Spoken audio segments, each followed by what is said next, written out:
Kansas definitely got on a roll offensively in that last game. How do you go about, as a defensive leader on this team, shoring up some of those issues in practice, and how have things looked defensively since then? I think Kansas is more of a mental loss. I think it was locked in mentally, a whole bunch of stuff. So basically, just making sure people are ready to play and locked in, mentally ready to go out there and play hard. I felt like that just wasn't us, especially in that second half. This just wasn't our team. So I mean, more of a mental thing and make sure everybody's mentally locked in to scout and stuff like that. Our defensive principles helping each other and probably talking more on the court. I'd say just being more vocal so people know where to be in certain spots and stuff like that. Greg Hunter, you're next. So, Gabe, for the holidays, did you get to go home? And is it important for basketball players to get away from the game for a couple of days?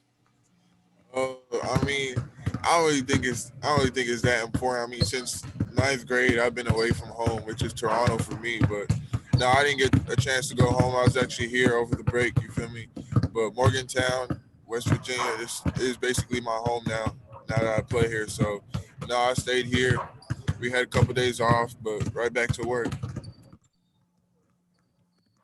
Go to Kevin Kinder. Gabe, the all-out effort has always been a part of your game, diving on the floor, playing hard.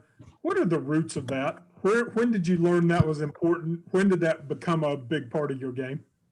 My freshman year, when I went to Arkansas, we had 6 seniors on the team. So coming in as a freshman with 6 seniors who play a lot too. Uh, they initially wanted to redshirt me, but after practicing and stuff like that, it was like you feel me? I was ready to play right away. But just trying to find my role in that with 6 seniors, coach told me you play hard. That's what's gonna get you on the court. So I mean, really from there, just playing hard got me minutes on the court, and it was like I was gonna do the stuff nobody else wanted to do, and be that role player, be that guy. And then as a freshman, just being that guy got landed me a whole lot of minutes, starting in conference play with 6 seniors on the SEC team. So just sticking to that and just realizing. I mean, that year we went to the tournament. We had, I think it was like 25 and 11, but winning came with it, with being that role player. So, I mean, that's the ultimate goal. And just knowing that being that guy at least helps teams to win and stuff like that and bring success. Stuck to it for the rest of my years. That's what's going to take to win. That's what I'm going to do to win. Back to Greg. So, Gabe, was it hard to accept that role? Because everybody, I'm sure, in basketball wants to score 25 points or whatever, and you're probably not going to get that. You're going to have to do the dirty work. Was it hard to accept it?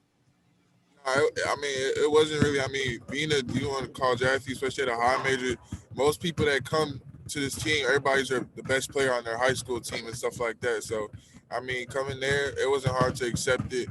I was getting playing time. We were winning. And that's really all that matters to me. As long as we're winning, that's all that matters to me. So, it wasn't hard to accept it. And, I mean, winning comes with it. That's the best thing in this sport. That's what I love to do. Go ahead, Greg. Sorry, Greg, I muted you. Go ahead.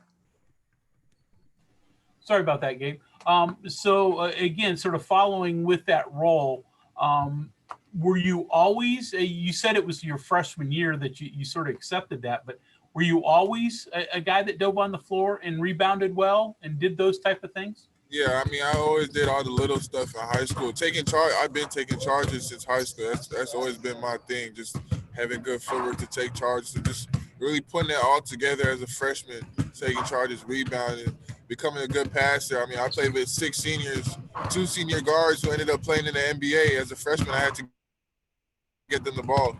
So just realizing all that little stuff, it really all tied together in my freshman year. Justin Jackson.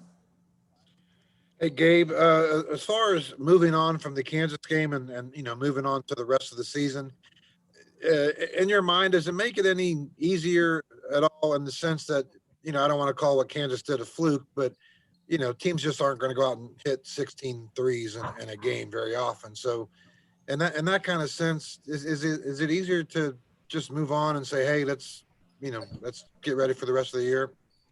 I mean, it is easy. I mean, I don't know about easier to move on. I'm not gonna lie. Even with them making however much threes they did and stuff like that, I was still more mad at us and our performance rather than what they did. Because I felt like if we did what we were supposed to do, then none of that stuff would have taken place. So really, I mean, moving on because of the game of basketball. So I mean, that loss, I definitely thought about that loss longer than I needed to. But, I mean, it comes with the games. Just moving on to the next game and going to go in tomorrow night. That'll take the loss out of my mind. I'm not going to lie. When we lose a game until we win, it really sticks in my mind.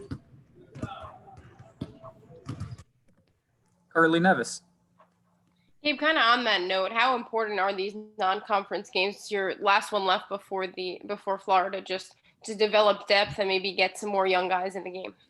Yeah, it's big. I mean, non-conference, it's big. We got to be able to put them away. We got to come and really just our biggest problem was playing to the level of our competition. I know Derek has been saying that along with a couple others on our team. So just being able to go out there and play our game and definitely play our game so we can get young guys in to get playing time. I mean, non-conference, we're supposed to be beating these teams and getting our young players in to get some game experience because we may need them later on in the season if somebody gets hurt.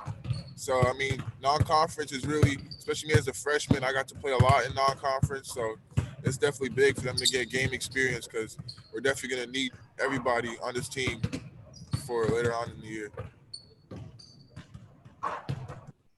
Okay, Gabe, thanks a lot. Appreciate it. Thank you.